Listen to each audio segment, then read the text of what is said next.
दोस्तों आपके पास बहुत अच्छा आइडिया है एप्लीकेशन बनवाने के लिए। आप जानते हो कि अगर इस टाइप का एप्लीकेशन बनाया जाए तो ये बहुत लोगों की प्रॉब्लम सॉल्व कर सकता है, लेकिन अभी आपके पास पैसे नहीं है कि आप वैसा एप्लीकेशन बनवा सको। लेकिन आप ये भी जानते हो कि अगर आप उस आइडिया पे वर्क नहीं करोगे या फिर वैसा एप्लीकेशन जल्दी से जल्दी नहीं बनाओगे तो आपको अच्छे से पता होगा कि दुनिया कितनी तेजी से ग्रोथ कर रहा है और वो आइडिया कहीं ना कहीं किसी के माइंड में जरूर आ सकता है। और वो उस टाइम अगर उस आइडिया के बेस पे एप्लीकेशन बनवा ले तो आपका बहुत बड़ा लॉस हो सकता है। हम हमेशा ऐसा सोचते हैं कि यार ये आइडिया बहुत बेस्ट है और ऐसा होना चाहिए या फिर मैं इस टाइप के एप्लीकेशन को बनवाऊं, लेकिन होता क्या है कि पॉसिबिलिटी ऐसा होता है कि मतलब आपके पास अभी पैसे नहीं है पर भविष्य में आपके पास पैसे होंगे, तब आप ये सोचते हो कि मैं उस टाइम बनवाऊंगा, लेकिन ऐसा होता नहीं है। आप जब तक सोचते हो तब तक कोई दूसरा वो एप्लीकेशन उसी कैटेगरी का उसी आइडिया पे वर्क करके बना लेता है, या फिर आप किसी अपने फ्रेंड को शेयर कर रहे हो या किसी डेवलपर को आप अपने आइडिया को शेयर कर रहे हो। ऐसा हो सकता है कि वो एप्लीकेशन मतलब उस डेवलपर से आपकी ना जमे और आप किसी अदर डेवलपर के पास गए, लेकिन तब तक इस डेवलपर ने उस आइडिया को चोरी कर लिया और इसने उस टाइप का एप्लीकेशन बना डाला। उसके बाद आप क्या करोगे? क्योंकि आपको पता है नया आइडिया अगर मार्केट में आया जो प्रॉब्लम सॉल्व कर रहा है लोगों की, वो एप्लीकेशन बहुत जल्दी बूम करता है। तो इस कंडीशन में आपको क्या करना चाहिए और अपने एप्लीकेशन का पेटेंट कैसे कराना चाहिए? क्या एप्लीकेशन का पेटेंट कराया जाता है? क्या आप अपने आइडिया का पेटेंट करवा सकते हैं? इन सभी टॉपिक्स के ऊपर आज इस वीडियो में मैं बात करने वाला हूं और ये वीडियो बहुत ही ज्यादा इंटरेस्टिंग होने वाला है आप सभी के लिए। तो आइए दोस्तों शुरू करते हैं।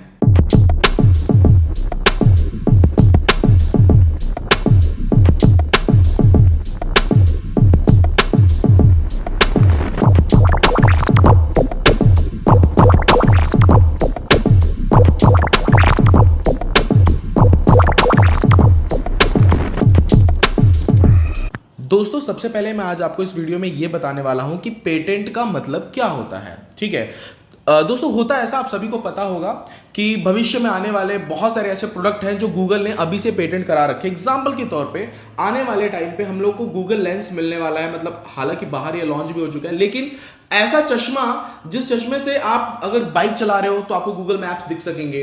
उस चश्मे के थ्रू आप कान के थ्रू यहाँ पे कनेक्टिविटी रहेगी, ब्लूटूथ की कनेक्टिविटी, और यहां से ही उस चश्मे के थ्रू आप बात कर पाओगे। ठीक है, तो ये पेटेंट गूगल ने करा रखा और ऐसे बहुत सारे गैजेट्स हैं जिसका पेटेंट गूगल ने पहले से करा रखा है। ठीक है, अब उस पेटेंट को कोई चोरी नहीं कर सकता, मतलब उस आइडिया को सैमसंग चोरी नहीं कर सकता, एप्पल चोरी नहीं कर सकता, क्योंकि वो गूगल का पेटेंट है। ठीक है, वैसे ही पेटेंट का मतलब ये होता है कि अगर आज आपके पास कुछ नया आइडिया है जो मतलब कुछ नया इन्वेंशन बन सकता है आगे चल के, कुछ एक यूनिक आइडिया, तो वो आइडिया अभी आपके पास है, लेकिन आप ये नहीं जानते कि आगे चल के वो कोई चोरी करेगा या नहीं करेगा, क्योंकि वो आइडिया है ना यार, आइडिया सबके पास आता है, दिमाग सबका चलता रहता है। तो पेटेंट का मतलब ये होता है कि आप अगर अपने आइडिया का पेटेंट करवा ले रहे हैं तो आपके आइडिया को कोई चोरी नहीं कर सकता। आपके आइडिया के बेस पे कोई अपना एप्लीकेशन नहीं बना सकता। अगर वो बनाता है, यानी कि अगर वो आपके आइडिया को चोरी करता है और वैसा वो एप्लीकेशन भविष्य में बना भी लेता है, तो भी आप लीगल एक्शन ले सकते हो उसके ऊपर। साथ ही उसके एप्लीकेशन को टेक डाउन भी करा सकते हो, या फिर उसके एप्लीकेशन के जो अर्निंग रिसोर्सेस है उसकी अथॉरिटी आप ले सकते हो। तो बहुत ज्यादा फायदा है आपका जो पेटेंट है, इसका बहुत ज्यादा फायदा है। इससे आप अर्निंग भी कर सकते हो। अगर आपने पेटेंट पहले करवा लिया है लेकिन उस टाइम आपके पास पैसे नहीं है और किसी दूसरे बंदे ने आपके पेटेंट जो आपका आइडिया है उस बेस पे एप्लीकेशन बना लिया, तो आप उससे डिमांड कर सकते हो मनी की कि भाई ये तो मेरा आइडिया था, मैंने तो पहले से पेटेंट करा के रखा है, अगर आप इसको रन करना चाहते हो, इस मेरे आइडिया को इस बेस पे एप्लीकेशन बना के आप रन करना चाहते हो, तो आपको सम अमाउंट तो मुझे पे करना पड़ेगा। ये फायदा होता है दोस्तों पेटेंट का, और सभी इसको यूज करते हैं, बड़ी बड़ी कंपनियां इसको यूज करती हैं। चलिए बात करते हैं, क्या मोबाइल ऐप आइडिया पेटेंट कराया जा सकता है? पहले इसके ऊपर हम बात करते हैं। यस बिल्कुल दोस्तों, मोबाइल ऐप आइडिया को पेटेंट कराया जा सकता है, पर मैं आप सभी को बता दूं मोबाइल ऐप कोडिंग को पेटेंट नहीं कराया जा सकता। ऐसा होगा ना आपके मन में कि अच्छा हम कोडिंग करके रखते हैं और इस कोडिंग को पेटेंट करा लेंगे, ऐसा कुछ नहीं होता। आप मोबाइल ऐप आइडिया को पेटेंट करा सकते हो, लेकिन उसकी कैटेगरी को पेटेंट नहीं करा सकते। कि मतलब आपका मोबाइल ऐप एजुकेशन की कैटेगरी में आता है तो एजुकेशन को आप उस कैटेगरी को पेटेंट नहीं करा सकते। ठीक है, लेकिन हाँ आप उस मोबाइल ऐप आइडिया को बस पेटेंट करा सकते हो। दोस्तों अब बात करते हैं कि आपके मोबाइल ऐप को पेटेंट कराने के लिए आपका जो ऐप आइडिया है वो किस क्राइटेरिया का होना चाहिए, क्या कौन सी क्राइटेरिया में आना चाहिए।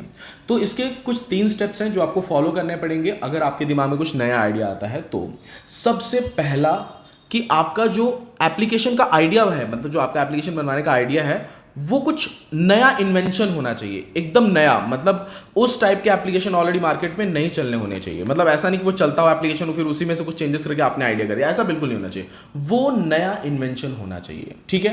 दूसरा क्राइटेरिया दोस्तों ये है कि आपका जो एप्लीकेशन है, वो जो आइडिया आपके एप्लीकेशन बनाने का आइडिया, वो न्यू एंड यूनिक होना चाहिए। न्यू तो होना ही चाहिए, साथ में यूनिक भी होना चाहिए। ऐसा नहीं कि आपने किसी दूसरे एप्लीकेशन को देखा, जैसे फूड रेस्टोरेंट टाइप एप्लीकेशन, उसमें आपने एक आध दो फंक्शन ऐड कर लिए, आपने सोचा ये तो यूनिक है, तो वैसा नहीं होता है, ठीक है। तो आपका एप्लीकेशन का आइडिया न्यू भी होना चाहिए और यूनिक होना चाहिए, सबसे अलग होना चाहिए वो। तो ये क्राइटेरिया भी आपके एप्लीकेशन का जो आपका आइडिया है उसको फॉलो करता होना चाहिए, ठीक है। तीसरा जो मेजर मतलब क्राइटेरिया है वो ये है कि आपका जो ऐप आइडिया है ये बहुत यूजफुल होना चाहिए। मतलब कहने का मेरा मतलब ये है कि जो आप मतलब आपका ऐप आइडिया है वो लोगों की प्रॉब्लम को सॉल्व करता होना चाहिए। ऐसा नहीं कि आपका ऐप आइडिया है कि यार मैं एक ऐसा एप्लीकेशन बना लूंगा, मैं उसमें स्पॉन्सर्ड ऐड डालूंगा, गूगल के एड्स वगैरह डालूंगा, ऐसा नहीं होता, ठीक है। आपका जो एप्लीकेशन का आइडिया है वो लोगों की प्रॉब्लम को सॉल्व करता होना चाहिए, मतलब वो उनके लिए यूजफुल होना चाहिए। ये भी क्राइटेरिया मेन है, ठीक है। तो ये 3 क्राइटेरिया है जिसमें आप मतलब ये 3 क्राइटेरिया को अगर आपका एप्लीकेशन का आइडिया फॉलो करता है तब जाके आप अपने एप्लीकेशन को पेटेंट करा पाओगे, ठीक है। अब बात करते हैं दोस्तों पेटेंट कराएं कैसे। पेटेंट कराने के लिए कौन सी वेबसाइट है, पेटेंट कराने के बाद क्या मतलब पेटेंट कराने के लिए चार्जेस देने पड़ते हैं, या फिर ये कहां कराया जाता है, क्या लोकली कराया जाता है या फिर इंटरनेट पे कराया जाता है। ये कुछ 4-5 सवाल हैं जो मैं इस वीडियो के पार्ट 2 में लूंगा। अगर इस वीडियो पे दबा के लाइक और कमेंट्स आए तो प्लीज अगर आपको सच में इसका पार्ट 2 चाहिए तो आप इस वीडियो को ज्यादा से ज्यादा लाइक कीजिए, शेयर कीजिए और कमेंट कीजिए। थैंक यू दोस्तों, मिलते हैं इसके वीडियो पार्ट 2 में।